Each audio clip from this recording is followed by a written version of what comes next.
Let's get on to the live coverage of the Union Finance Minister Arun Jaitley, who is addressing the Ficci Agm right now.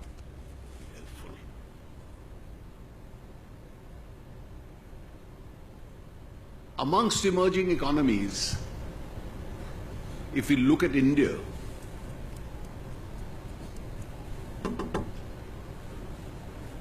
I think it's a refreshing change from what's happening in the rest of the world. 3 years ago, an economy which was being regarded as a part of the fragile five,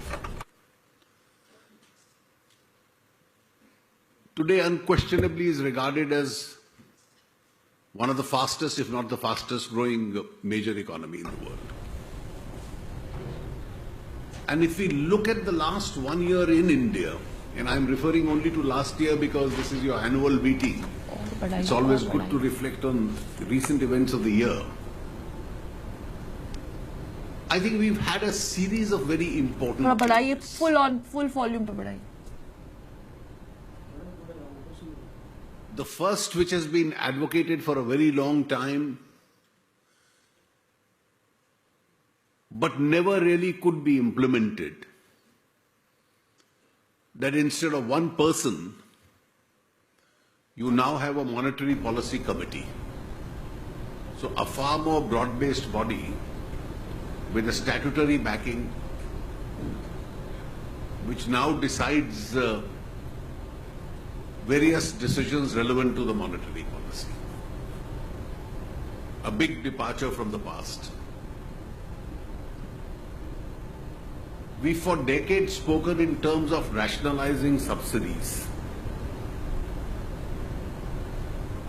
and therefore giving it the statutory support under the Aadhaar legislation which was passed earlier this year. We now find that in various areas, we are being able to check leakages, we are being able to target subsidies in the direction in which they were meant.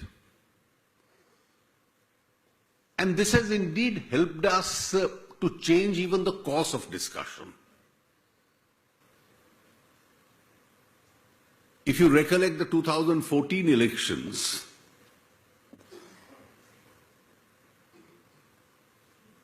what was the content of the discussion? Whether it should be 9 subsidized cylinders for everyone, including the wealthy, or it should be 12. That was a thought process. And suddenly you have only the more deserving who are entitled to it. The very poor are entitled to more subsidized, if not free, in the first instance. And those who can afford it will give it up. And therefore, in a true sense, this rationalization of subsidies, whether it's petroleum products or it's gas, and then pilot projects with regard to fertilizer, food, in all these areas, we made a significant beginning and it's led to a large amount of savings. The passage of the insolvency and the bankruptcy law and the establishment of the institutions necessary for enforcing it, I think was another important development of this year.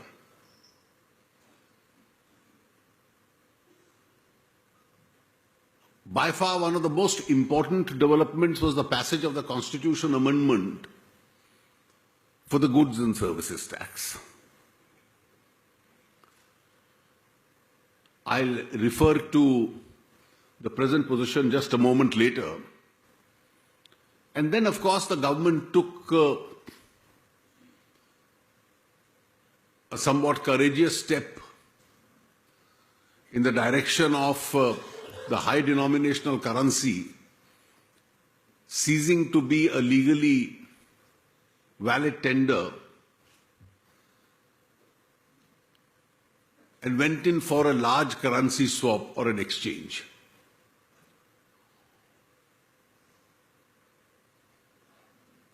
Now, the fact that India today has the capacity to take these decisions and a capacity to enforce these decisions, to experiment boldly, even when at the time when the world is looking more inwards. I think marks an exception as far as India is concerned.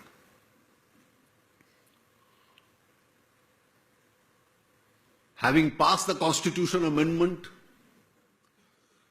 there are several decisions which the GST Council now has to take, and these are of very vital interest to India's industry. There are about 10 important decisions which have already been taken, all unanimously by consensus. The legislations which have to be passed by Parliament under the Constitution Amendment and the state legislatures are currently in the process of being drafted. I don't see any major difficulty in those legislations being finally approved. There is only one issue which in the larger frame of things is really a very small issue. Because when three major taxes and some minor taxes are all merged into one, the VAT, the excise, the service tax, and a host of state taxes, then each assessee is going to be assessed only once. So you have already a pre-existing machinery at the center, you have a pre-existing machinery in the states. Live visuals from Ficci Auditorium. Finance Minister Arun Jaitley, they are addressing the AGM, the annual AGM.